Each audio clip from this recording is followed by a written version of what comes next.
Good morning. This is episode 4 of the Sinister Archives. This is Anna Maria Manalo coming to you live. It is 12 noon where I am, and today I'm going to tell you a story about a small elementary school, high school, with a college attached in a province south of Manila. It is a private school called St. Paul's College.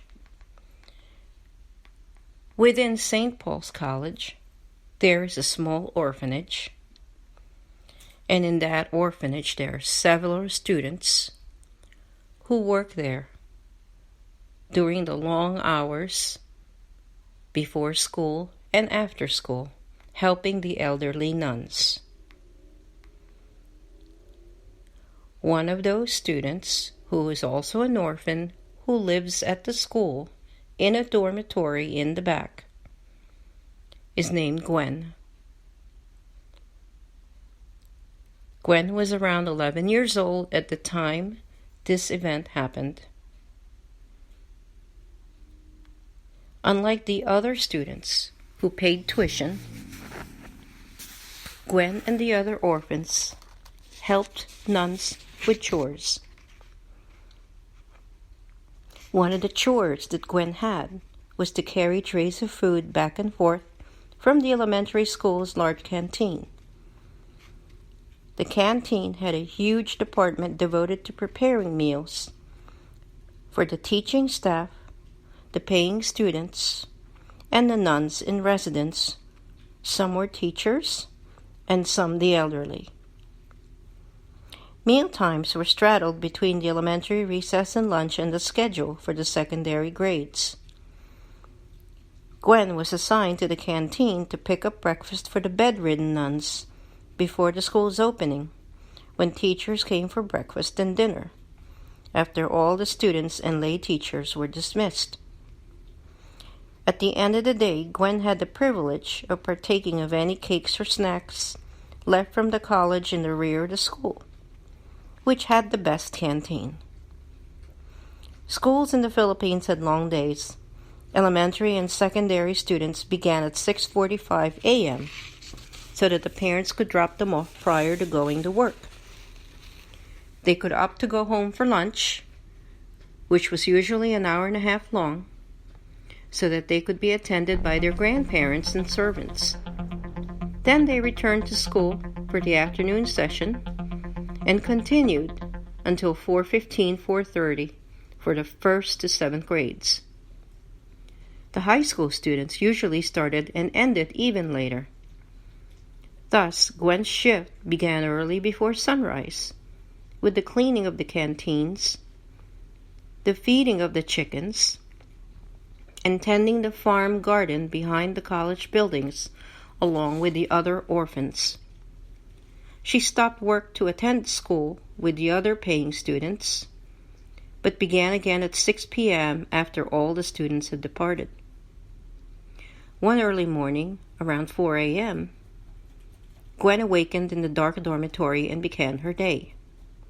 She watered the vegetable garden outside the dorm, fed the chickens, and washed herself before reporting to the Mother Superior, Sister Gemma. Armed with a tray, she proceeded down the dark hallway and climbed the stairs, taking a shortcut through the chapel, where Sister Gemma usually prayed before she began her day. Gwen needed to take the woman's breakfast request before all the other teachers and nuns. Dressed in the school's uniform, Gwen entered the chapel. She peered down from the second floor with the stained glass windows behind her. Below was the rest of the chapel and the altar in front. She noted the altar lights were off, which meant the nuns had not prepared it for the morning prayer. She wondered if Mother Superior had left for a meeting. Quickly, she walked down the dark hall in search of Miss Sister Gemma on her way to the canteen. The only light she had was from whatever light came from the stained glass windows to her right, which wasn't much at that early morning hour. Ahead of her, she noticed a nun in a black habit walking ahead. She thought it was funny she had not seen her before and now hastened her steps to catch up and inquire. "Hello? Good morning, sister." Gwen was met with silence as the nun ahead continued walking. "Do you know if Sister Gemma is away today?" Gwen waited for a reply, but the nun still kept walking. Gwen followed, a bit put off, trying to identify the rude nun who ignored her. She moved to catch up, but then the nun stopped as the hall ended, near the organ.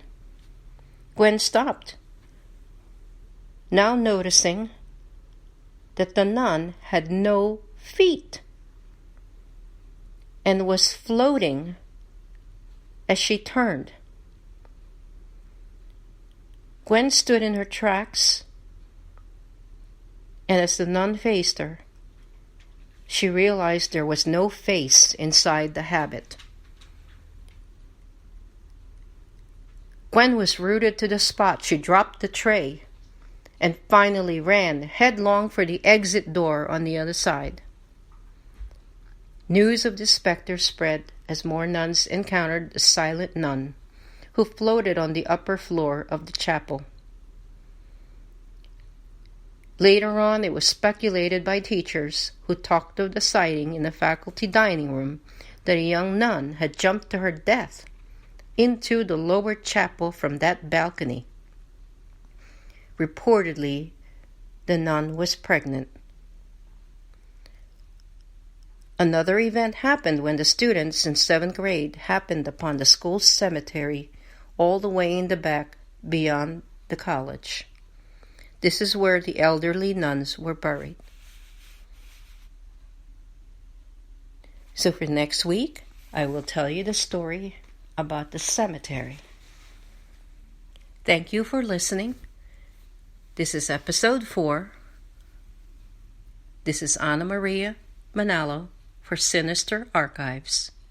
If you love these stories, you will find them in my compilation of my first book called Portal, A Lifetime of Paranormal Experiences, which is on Amazon.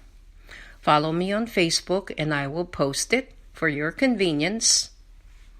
Please kindly leave a review when you do. My second book, about a young girl who was a Nazi Youth Corps member and teacher who defected from the Nazis and fled through the woods, is in my second book called The Way Through the Woods, The Escape of a Child Through the Bavarian Forests of World War II Germany, also available on Amazon.